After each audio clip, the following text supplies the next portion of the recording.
안녕하세요. 오늘은 시간은 흐르는 것인가 라는 것에 대한 얘기를 좀 해보려고 합니다. 시간은 흐르는 것처럼 느껴지지만 우리가 실제로 경험하는 것과는 조금 다르게 이해할 수가 있습니다. 물리학적으로는 한 방향으로 흐르지만 그 흐른다는 표현은 주관적인 경험에서 비롯된 것일 수가 있어요. 예를 들어 우리가 시간을 인식하는 방향은 뇌의 처리 과정에 따라 달라지고 그 과정에서 시간은 계속 흐른다고 느껴지는 것이죠. 시간이 실제로 어떤 방식으로 흐르는지에 대한 질문은 과학적인 논의가 많이 필요한 그런 주제입니다. 어떻게 생각하세요? 시간은 흐르는 것일까요? 시간에 대한 개념은 여러 관점에 대해서 다르게 해석될 수가 있습니다. 크게 두 가지 중요한 질문이 있는데 첫째는 시간이 무엇인가?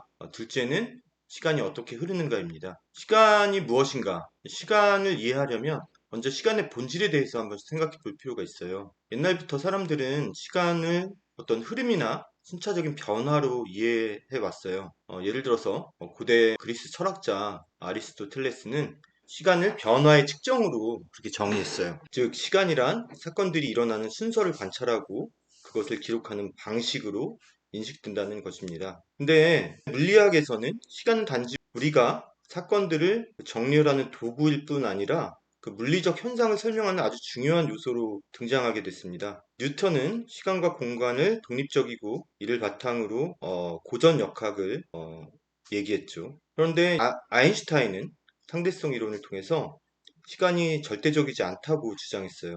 아인슈타인의 이론에 따르면 시간은 속도나 또는 중력에 따라 달라집니다. 매우 빠르게 움직이는 물체는 시간이 밖에서 볼 때 시간이 천천히 가고 또 강한 중력 속에서도 시간이 또 굉장히 천천히 흐르게 됩니다. 시간이 어떻게 흐르는지에 대한 질문은 두 가지 주요 관점에서 다룰 수가 있어요. 실제 시간의 흐름과 시간의 인식. 실제 시간의 흐름은 물리학적으로는 시간은 4차원 시공간의 일부입니다. 아인슈타인은 특수 상대성 이론을 통해서 시간과 공간이 얽혀있는 4차원 시공간에 대해서 말을 했는데요. 이는 물리적인 사건들이 공간과 시간을 통해서 연결되어 있다는 그런 개념입니다. 또 일반 상대론에서는 중력이 시간의 흐름에 영향을 미친다고 설명하는데요. 예를 들어 강한 중력장에서는 시간이 느리게 흐르는 현상, 중력적 시간 팽창이라고 얘기하는데 이런 것들은 실험적으로도 확인할 수가 있는데 예를 들어 GPS 위성 시스템에서는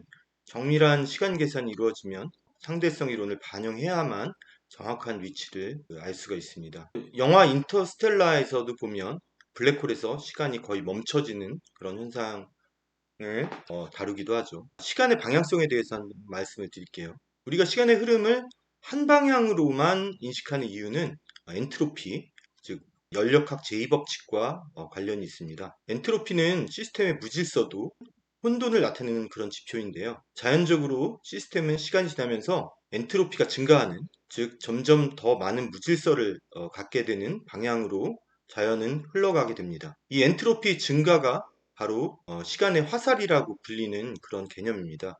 즉 시간은 무질서가 증가하는 방향으로만 흐르며 우리가 과거와 미래를 구별하는 방식에 영향을 미칩니다. 결론적으로 말씀드리면 시간의 흐름은 우리가 경험하는 방식과 또 물리학적으로 설명되는 방식 모두에서 아주 중요한 질문입니다. 물리학적으로 시간은 상대적이고 시공간에 얽혀 있지만 우리의 인식은 그 흐름을 매우 주관적으로 경험합니다. 또한 시간의 화살은 자연 법칙에 의해서 정해져 있으며 연력학 제2법칙 이는 우리가 시간을 흐르는 것으로 느끼게 만듭니다. 시간에 대한 이해는 아직도 많은 미지의 영역을 가지고 있고 물리학적 연구는 앞으로도 계속해서 시간에 대해서 밝혀낼 것으로 기대됩니다. 네, 감사합니다.